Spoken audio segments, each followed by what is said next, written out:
भारतीय जनगणना पर बिहार में सियासी लड़ाई जारी है। अब तेजस्वी यादव ने पीएम मोदी को एक खत लिखा है जिसमें आबादी के मुकाबले पिछड़ों को बेहद कम प्रतिनिधित्व मिलने की बात कही गई है। उन्होंने जाति जनगणना को सामाजिक न्याय की दिशा में लंबी यात्रा का एक पहला कदम मात्र बताया है। तेजस्वी यादव के लेटर पर अब सियासत शुरू हो गई है।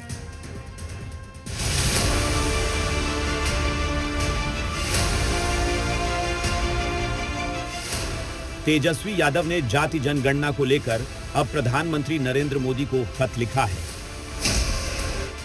है। आदरणीय प्रधानमंत्री जी, देश भर में जाति जनगणना कराने की घोषणा के बाद मैं आज आपको सतर्क आशावाद की भावना के साथ पत्र लिख रहा हूं। वर्षों से आपकी सरकार और एनडीए गठबंधन ने जाति जनगणना की मांग को विभाजनकारी और अनावश्यक बताकर खारिज कर दिया था। जब बिहार ने अपने संसाधनों से जाति सर्वेक्षण कराने की पहल की तो केंद्रीय सरकार और उसके शीर्ष कानून अधिकारी ने हर कदम पर बाधाएं खड़ी की। आपकी पार्टी के सहयोगियों ने इस तरह के डेटा संग्रह की आवश्यकता पर ही सवाल उठाए। अनेक प्रकार की फूहड़ और अशोभनीय टिप्पणियां की गई। आपका विलंबित निर्णय उन नागरिकों की मांगों की व्यापकता को स्वीकार करता है जिन्हें लंबे समय से हमारे समाज के हाशिए पर रखा गया है। सादर तेजस्वी प्रसाद यादव, नेता विपक्ष, बिहार विधानसभा।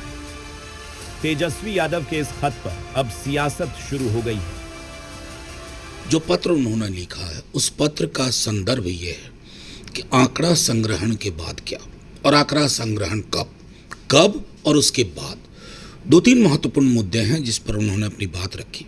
और मैं समझता हूं कि एक गंभीर रिस्पॉन्सिबल पॉलिटिकल लीडर के नाते उन्होंने अपने देश के प्रधानमंत्री जी को कुछ बातें रखी हैं और कुछ विषयों पे आगाह भी किया। भ्रम फैलाने के लिए, ठगने के लिए, झूठ बोलने के लिए उन लोगों ने एक सर्वे करा दिया और सर्वे भी जो हुआ और सर्वे में जो बातें आई और जो गणना उसकी हुई उसको भी उन लोगों ने प्रकाशित नहीं किया। वहीं आरजेडी विधायक राकेश रोशन की दलील है कि जातीय गणना को एनडीए चुनावी ट्रंप कार्ड के तौर पर खेल रही है। चुनाव के बाद जाति जनगणना को कूड़े में फेंक दिया जाएगा। क्रेडिट किसी का नहीं है, ये क्रेडिट हिंदुस्तान के समाजवादी और वामपंथी आंदोलन का है कि इसने सरकार को उत्प्रेरित किया, सरकार को आंदोलित किया कि आपको ये फैसला लेना होगा।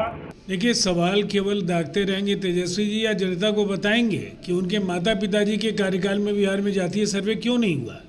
संविधान राज्यों को जातीय सर्वे कराने की अनुमति देता है, लेकिन 90 से 2005 में केवल भ्रष्टाचार, घोटाले और परिवार के सदस्यों का सशक्तिकरण। जातीय जनगणना के ऐलान के साथ ही देश में इस पर क्रेडिट लेने की होड़ लगी है।